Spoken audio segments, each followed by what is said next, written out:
Fala pessoal, tudo bem?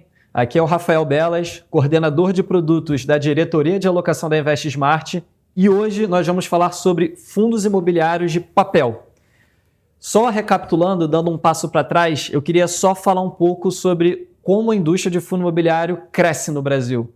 Para vocês terem uma ideia, até 2018 nós éramos aproximadamente 200 mil investidores. De 2018 para 2019 esse número mais que triplicou e de lá para cá esse número não para de crescer.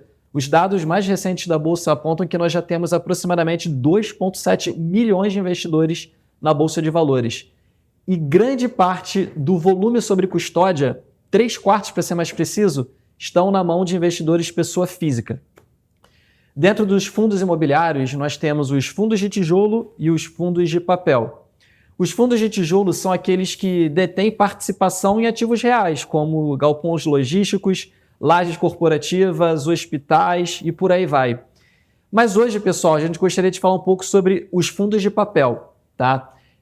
Os fundos de papel, dentro do IFIX, que é o principal índice de referência, que é basicamente uma carteira teórica com os fundos mais representativos da Bolsa, representam 40%.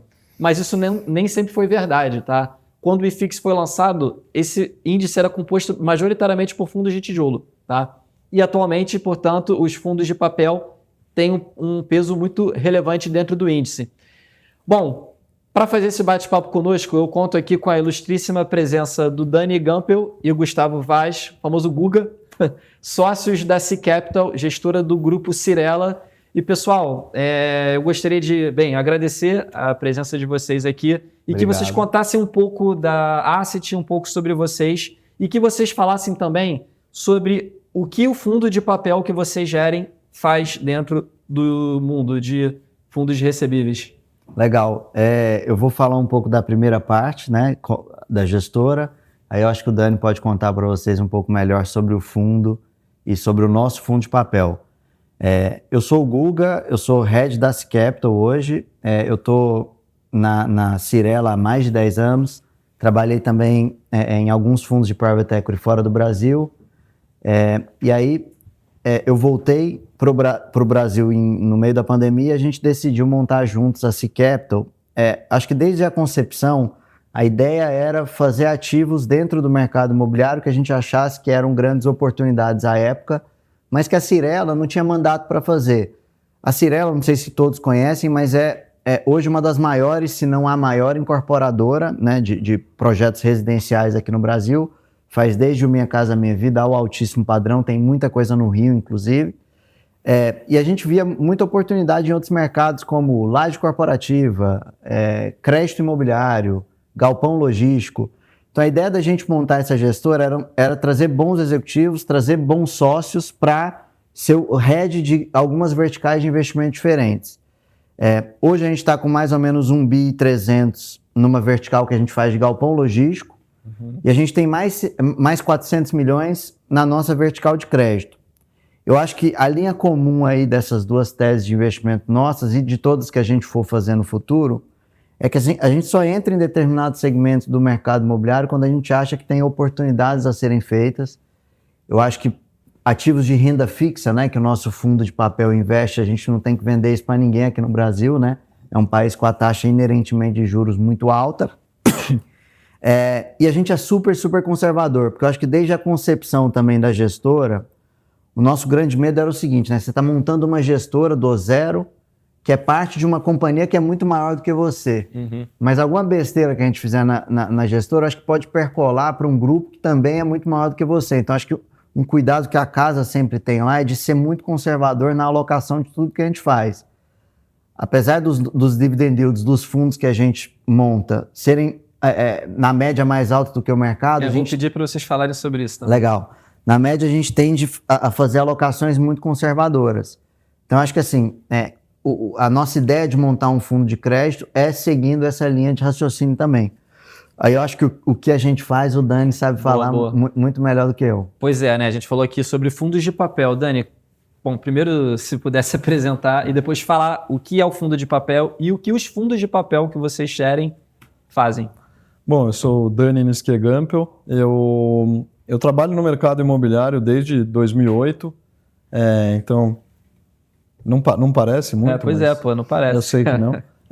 Mas trabalho já há algum tempo e passei por Itaú, por algumas outras casas como Barigui, TRX, e aí, convite da Cirela aqui, do Google, a gente fundou aqui a gestora e hoje a gente está eu estou tocando os 2 fundos de papel que a gente tem. A gente tem um fundo listado e um fundo CETPado, né, um fundo imobiliário fechado. O listado é o CYCR. CYCR11 é o listado, isso. CYHF11 é o CETPado, fechado. A diferença é apenas que um é negociado em bolsa e um não, mas eles são fundos não só de papel, eles investem majoritariamente em CRIs, então 90% mais ou menos dos fundos estão investidos em CRIs, e 10% deles, a gente considera isso um dos nossos diferenciais, mais ou menos investem, 10% mais ou menos investem em SPS residenciais, como o Guga falou, a gente está dentro de uma casa que tem um DNA imobiliário muito forte.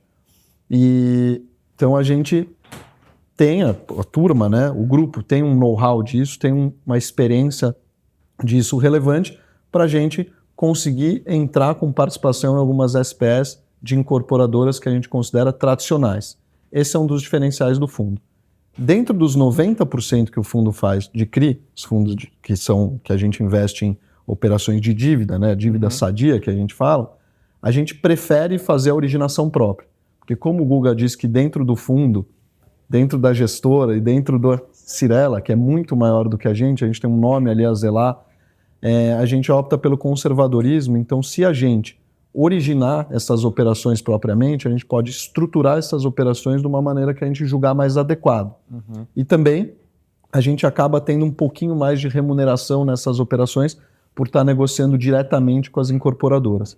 Então, esses 90% que a gente está originando próprio, mais os 10% de SPS residenciais, geram um dividend yield maior que foi o que a gente veio fazendo ao longo do tempo. Então, em comparativos com o fundo de papéis puros, a gente tem um dividend yield um pouquinho maior.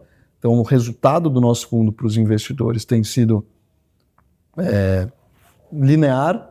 De repente, ele aumenta um pouquinho, eles têm ficado felizes com isso. E isso fez com que nossa base de cotistas, por exemplo, no CYCR11 nosso listado, na última oferta a gente terminou com 2.000 investidores. Hoje a gente está com 16.000. Então ela cresceu 8 vezes. É o fundo de papel que mais cresceu em 2023 na Bolsa de Valores. E o terceiro fundo imobiliário que mais cresceu. Então acho que a turma se acostumou com o nosso jeito de originar, com o jeito de pensar como gestora, como Cirela pensa, e com os resultados contundentes que o fundo veio distribuindo ao longo do tempo. Só para dar ordem de grandeza, Belas, o dividendo que a gente pagou nos últimos 2 a 3 meses aí foram de 1.1 a 1.2, mais ou menos, no CYCR11, né?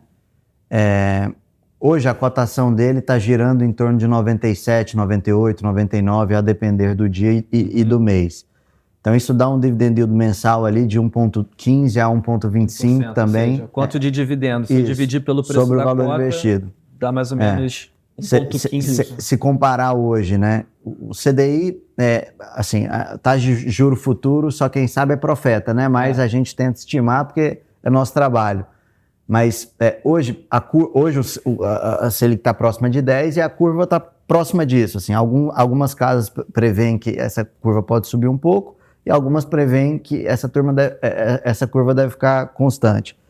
Mas assim, se a gente está pagando 1.15 a 1.25 por mês, que dá mais ou menos uns 14, 15 anualizado. Nossa média é 14,5 ao ano. 14,5 ao ano. Isento de imposto de renda, é um salto relevante aí pro DI. Então, assim, apesar de não ser um ativo de renda fixa, o fundo imobiliário, como você sabe bem, um fundo de papel, ele é um fundo que é listado, ou seja, tem volatilidade na cota, mas ele investe majoritariamente em ativos de renda fixa. Ou seja, o fundo em si detém ativos de renda fixa, mas a cotação do fundo pode oscilar no mercado. Na bolsa. Então, assim, quem for aproveitar do carrego desse fundo, olha as operações que estão lá dentro e vão poder aproveitar de um dividend yield muito parecido com o que historicamente a gente já está pagando. Isso, a comparar com o CDI hoje, é uma remuneração muito maior, ainda mais quando você faz a conta que você acabou de fazer, que é uma distribuição isenta, né? O fundo imobiliário. Então, se você for comparar, né, complementando com os títulos de renda fixa menos o imposto deles, A gente está falando em mais de 5% acima que a gente vem distribuindo de resultado, comparando com a taxa de juros atual, né? Que está alta projeção ainda, né? que ainda Já está é alta. um patamar ainda restritivo, né? Sim, E sim. muito parecido no nosso fundo fechado, CYHF11, que a gente está alocando, terminando de alocar ele agora. Acho que quando o Guga falou, vamos olhar as operações que a gente tem. 2 perguntas que a gente sempre tenta responder nos nossos comitês de crédito. A gente origina direto para a incorporadora, mas a gente faz 2 perguntas básicas sempre. A primeira é, como esse incorporador vai me pagar? E a segunda é, o que vai acontecer se ele não me pagar?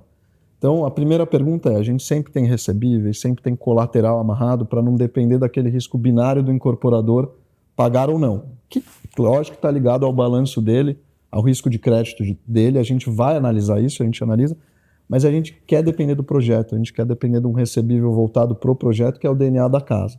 E a segunda pergunta, graças a Deus nunca aconteceu, que é o que vai acontecer se ele não me pagar, é como que eu vou reaver meu dinheiro? Ou seja, garantias, né? O que eu vou ter de garantia? Todas as nossas operações hoje têm garantia real. E recebíveis também. O que significa a garantia real, Dani, para quem não está acostumado com esse termo? A garantia real é o imóvel, né, físico mesmo, em garantia para a gente, onde a gente empresta normalmente um recurso equivalente à metade ou pouquinho a mais, pouquinho a menos do valor do imóvel. Nossa média é inferior a 50% do valor do imóvel. Ou seja, se vocês concedem um crédito de 500 mil, você tem, por exemplo, 1 milhão em forma Pelo de garantia. menos. Só uma conta de padaria para explicar Exatamente. a dinâmica da razão. Exatamente, é isso que a gente... E Ou quanto seja, mais a garantia é o dobro do quanto você concedeu de Só crédito. imóvel. Em forma de imóvel. E normalmente a gente tem recebível também que faz jus a PMT. Então, normalmente esses recebíveis pagam a PMT, sem depender do bolso, do risco de crédito da incorporadora, e a gente tem um over collateral, ou seja, a gente tem recebíveis também superiores a essa PMT, que circulam em nossa conta.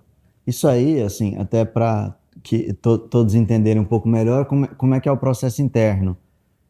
A garantia, a gente faz... tem um termo em inglês que é LTV, né, que é Loan to Value, que é o que o Dani falou aí de que a garantia tem um sobejo de garantia em relação à dívida que a gente vai executar.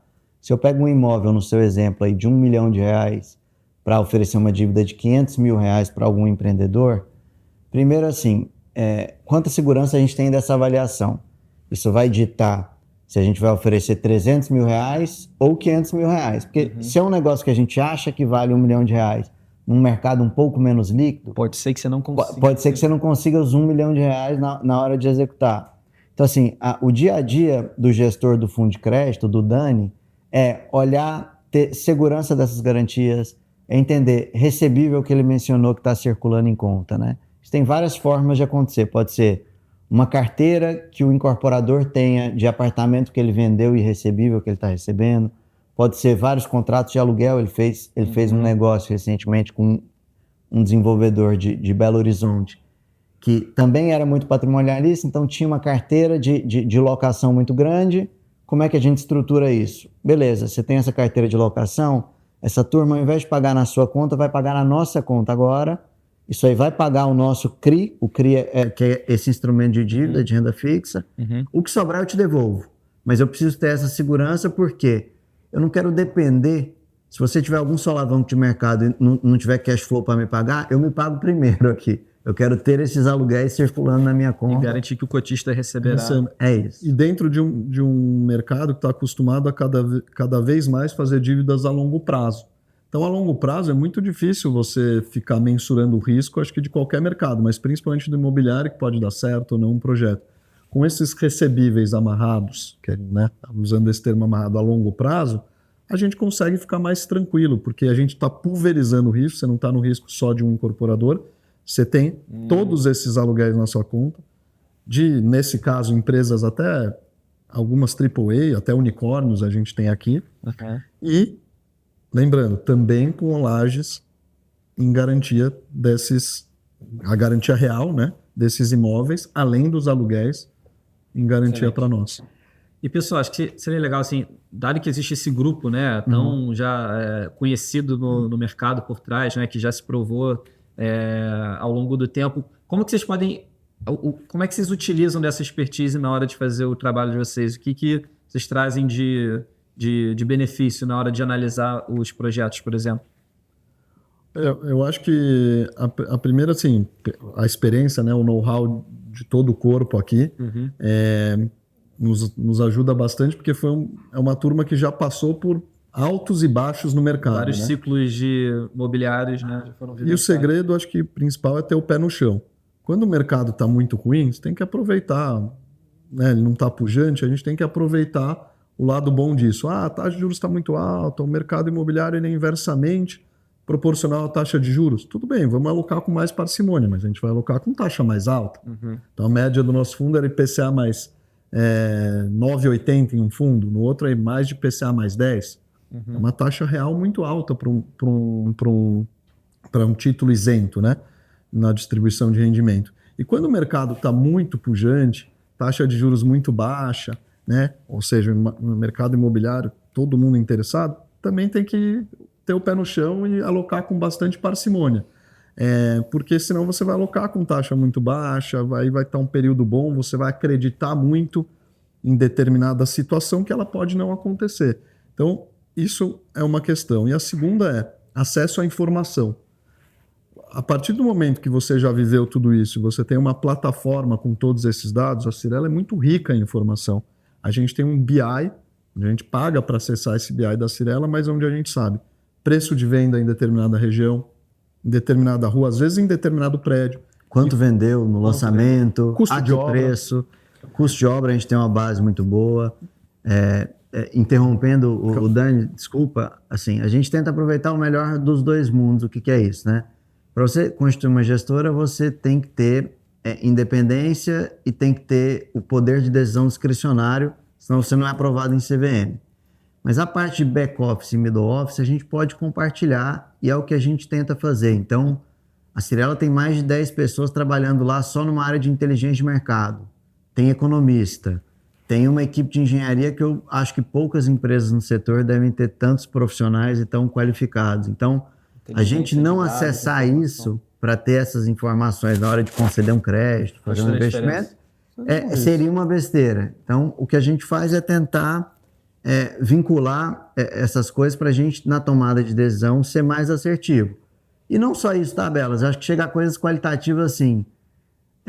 Cara, alguém já fez negócio com essa incorporadora aqui dessa cidade menor? Alguém ouviu alguma coisa dessa turma?